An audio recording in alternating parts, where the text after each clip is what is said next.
Hey, choice is always good, right? What's going on, guys? I'm Aaron from PhoneDog.com, and we've seen two LTE devices from AT&T. We've seen the Galaxy S2 Skyrocket and the HTC Vivid, which came out a few weeks ago. AT&T's bringing a third Android-powered LTE device to the market. Here's the LG Nitro HD, and it's packing a dual-core 1.5 gigahertz processor, a true 720p HD display that's 4.5 inches in size, and an 8-megapixel camera with 1080p HD video recording. Now this thing's up to date with Android 2.3.5, and it's packing LG's custom interface. But the question is, at $250, should you go with this? Should you go with the Skyrocket? Or should you go with the Vivid, which is actually $50 cheaper? We'll try and find that out in the full review of the Nitro HD. But first, some love to Best Buy because they provide us with so many phones for use in our One Paw Bandit game. When you go into Best Buy to get this, you walk out working. They'll help you set up your email, your web, they'll get your camera settings on and ready to go, your browser settings, and more. So when you walk out that door, you're listening to your favorite music, and you're listening to your favorite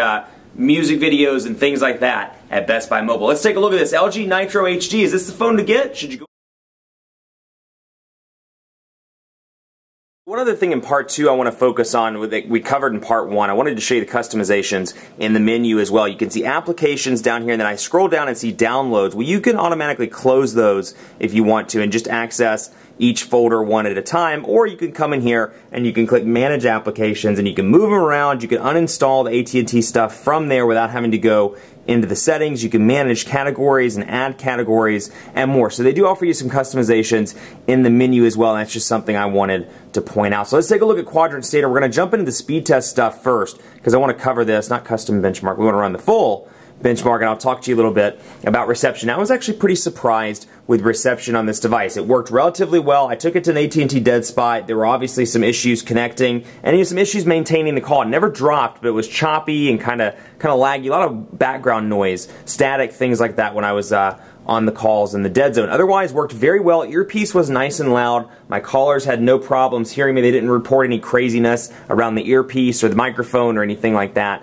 and I had no problem hearing them on my end as well. Now, you're getting a 1,830 milliamp hour battery in this bad boy, and you know, for me with moderate use, I'm able to make it through a day. It's not by much. It's definitely, to me, a little bit worse than the Skyrocket. It's in between the Skyrocket and the Vivid. Out of my testing, and of course everybody's mileage differs, but out of my testing, I'd say the Skyrocket's the best, this one's second, and then the Vivid is third in terms of battery life. So that's something to keep in mind. But it did make it through the day with moderate use and into the evening. So 2,498 on quadrant standard, 2,498, and keep in mind that's, you know, take it with a grain of salt. It's just a benchmark. It's not official performance scores. That said, it's always kind of fun to see if you're a nerd, you know, which device performs better, so you can kind of boast to your friends and say, well, my quadrant standard scores are better than yours, hoo-ha. So 4G LTE in the Charlotte metro area. I've been testing it in my office, which is in Uptown Charlotte. I tested it at my home in North Charlotte. I've tested it in South Charlotte and in East Charlotte as well.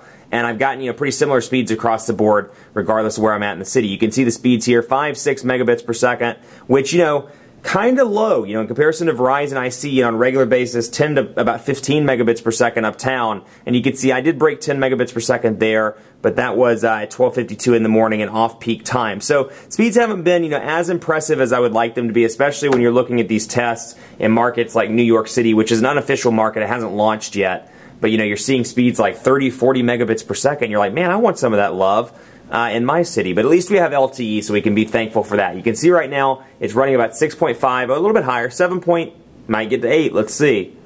Let's try it, 7.95, so almost 8 megabits per second on the download, and I will say their upload speeds have been pretty impressive as well. I'd say 4 to 7 megabits per second on the upload. Right now you're getting about 4.95 megabits per second, so pretty good, but again, you know, I've definitely seen, you know, better scores on Verizon, and I've noticed they're more consistent on Verizon as well.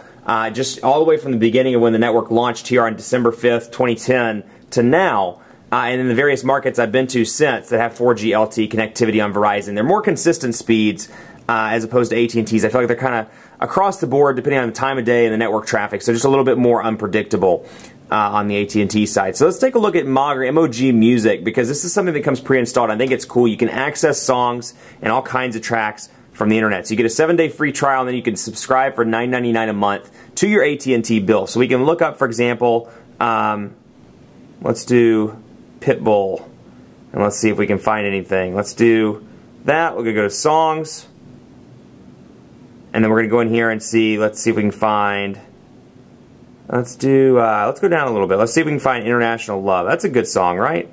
Been on that song lately. Put it down in New York City, all that good stuff. Let's see if we can find an international. Ah, there we go. And so we can go ahead and play it as part of our free trial. Okay, it's briefly out of reach at the moment. Let's try this.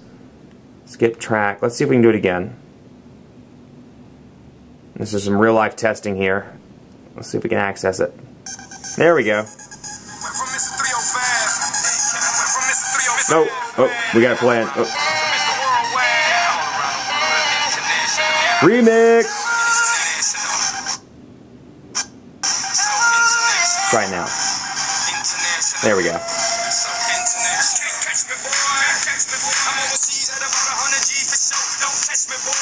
So you can see, MOG is pretty nice, or MOG music is pretty nice because you can stream music. Now that said, you have to have a data connection, and you're going to want to have HSPA Plus or LTE to access those songs and to download stuff pretty quickly. But you do get that. You can see new releases. You can come in here and access some radio channels as well. MOG radio, control the radio mode, and then you can configure it to how you want it. Again, 7-day free trial, $9.99 per month on your AT&T bill.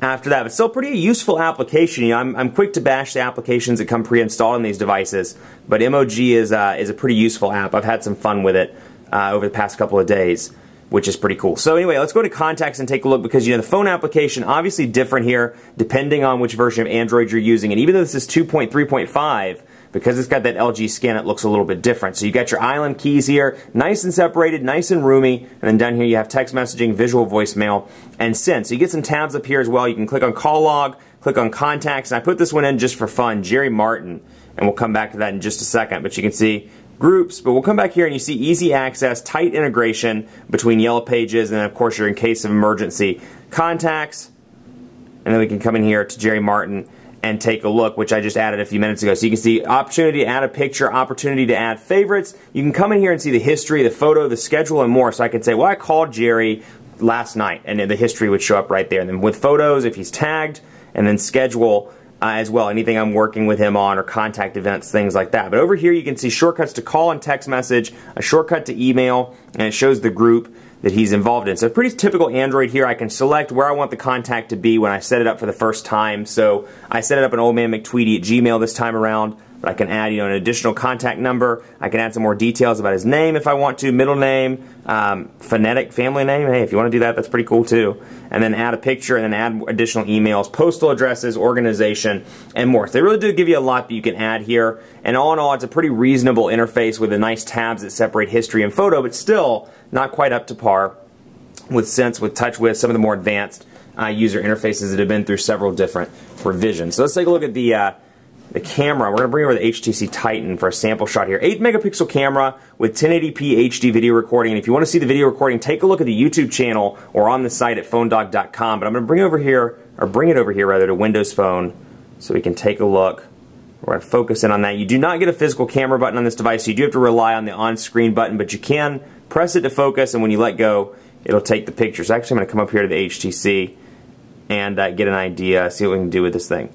So all in all, it's a pretty decent looking picture, though I will say I think it's a little bit fooled, or you're a little bit fooled by the IPS True HD display. It really just makes everything look fantastic. But you can see overall, we'll bring it into the gallery here so you can take a look, and you can see the kind of scratches, if you will, or the scuffs around the camera. You can see the light reflecting off the metal, and you can see some stuff. So it's a good image, don't get me wrong. And for anybody that does a casual click and shoot picture, you're just shooting stuff outside, or you're shooting a picture of your cat like I do, I think you'll be perfectly fine with this picture. So here's a picture of cat from earlier, or actually from a couple of days ago, and even zoomed in, you can see, it does get a little bit grainy, but it was a low-lit room. So that's something to keep in mind. So overall, 8-megapixel camera does a decent job. It's not going to replace your point and shoot by any means, but for casual pictures, I think it's one of the better ones on the market, at least on the Android side. So that's pretty impressive. So all in all, I like this device. It's an okay phone. I think it's priced a little high. At $250, I would expect to see this around $199, or maybe if they just wanted to make a steal off of it, $149.99. But I don't see this at $250. I think when you look at this and you look at the Skyrocket, which is also $250, the Skyrocket is the better bang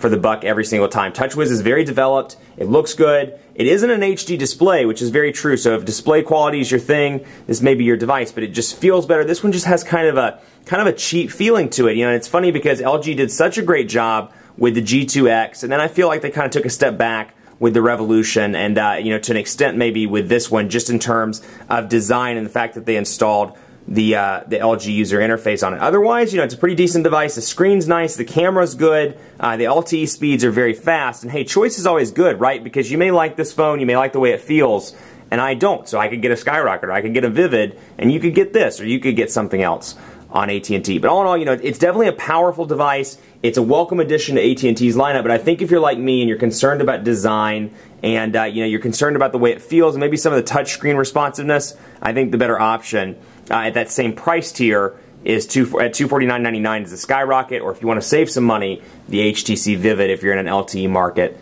and an LTE phone interests you. Much more coverage to come on PhoneDog.com with the LG Nitro HD. So keep it locked. We'll have dogfights and more. And in the meantime, like us on Facebook, Facebook.com/PhoneDog. We're always doing cool stuff on there. And be sure to follow me on Twitter as well. Did you buy this device? Let me know what you think at Twitter, PhoneDog_Aaron, and on Facebook at Facebook.com/PhoneDogAB. Let me know what you think of the battery life, the signal strength, all that good stuff at one of those channels or one of those communication mediums. Thanks so much for watching. As always, we'll see you next time.